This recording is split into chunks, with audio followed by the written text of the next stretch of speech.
शिक्षिका 13 वर्षाच्या मुलासोबत पडून गेली. भयंकर प्रकार. हा विद्यार्थी माझ्या पोटात असलेल्या 5 महिन्यांच्या बाळाचा बाप आहे. प्रकरण जाणून डोक्याला हात लावाल. सुरतमधील ही घटना लोकांच्या मनात भीती, शंका आणि असंख्य प्रश्न निर्माण करून गेली. सुरुवात झाली ती अगदी शांतपणे. एका घरातून अचानक एक मुलगा गायब झाला. कोणालाही काही कळायच्या आत तो नजरेआड झाला. घरच्यांनी सुरुवातीला साधा समज करून घेतला, पण यावेळी जसा जसा वेळ पुढे सरकत गेला तसं तसं परिस्थितीचं गांभीर्य वाढू लागलं. फोन लागत नव्हता. मित्रांकडे चौकशी केली, नातेवाईकांनी पाहणी केली, पण कुठेच काहीच धागा लागत नव्हता. घरच्यांच्या मनात भीतीचं सावट गडद होत गेलं. शेवटी पोलिसांकडे तक्रार दाखल करण्यात आली. एक साधं बेपत्ता प्रकरण म्हणून सुरुवात झाली, पण काही तासातच तपास वेगळ्याच दिशेने वळू लागला. मुलाच्या संपर्कात असलेल्या लोकांची चौकशी सुरू झाली. शाळा, मित्रांनी, शिकवणी सगळीकडे तपास पोहोचला आणि इथेच एक महत्वाचा धागा सापडला. शिकवणी घेणारी शिक्षिका देखील अचानक गायब होती. तिचाही फोन बंद होता. आता संशय अधिकच गडद झाला. दोघे एकाच वेळी गायब. योगायोग की काहीतरी वेगळं.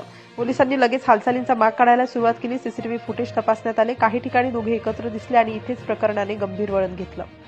आता केवळ बेपत्ता प्रकरण नव्हतं, तर संभाव्य अपहरणाचं प्रकरण बनलं. पोलिसांनी 4 पथके तयार करून वेगवेगळ्या दिशांना शोध मोहीम सुरू केली. दरम्यान शहरात या घटनेची जोरदार चर्चा सुरू झाली. लोकांच्या मनात एकच प्रश्न: शिक्षिका आणि विद्यार्थी एकत्र का गेले? तपासात समोर आलं की दोघे वेगवेगळ्या शहरामध्ये फिरत होते. एका ठिकाणी थांबायचं, मग दुसऱ्या ठिकाणी जायचं, असं सतत सुरू होतं.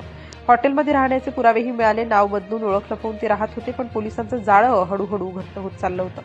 4 दिवस उलटले आणि अखेर एक मोठा ब्रेक मिळाला. एका बसमधून दोघांना ताब्यात घेण्यात आलं. ते पुन्हा एका शहराकडे जात होते.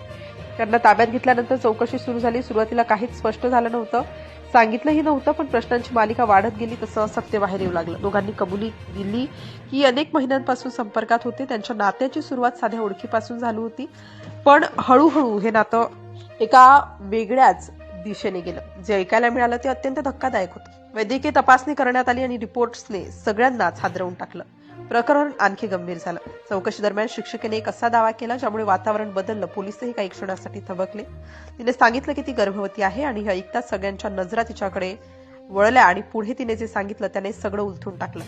हा विद्यार्थी माझ्या पोटात असलेल्या 5 महिन्यांच्या बाळाचा बाप आहे, असंही ती म्हणाली.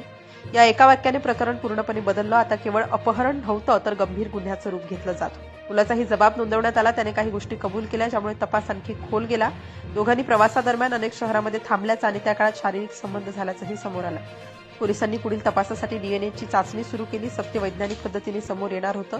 या संपूर्ण घटनेने समाजात संताप आणि धक्का पसरला. एक शिक्षिका आणि असा प्रकार हे लोकांना मान्य होणं कठीण होतं. आता पुढे काय होणार? न्याय कसा सांगणार? सत्य किती खोल आहे? हे सगळं तपास पूर्ण झाल्यावरच स्पष्ट होईल. पण हे साध्या एकच गोष्ट स्पष्ट आहे सध्या तरी, की ही घटना सगळ्यांना विचार करायला भाग पाडून गेलेली आहे.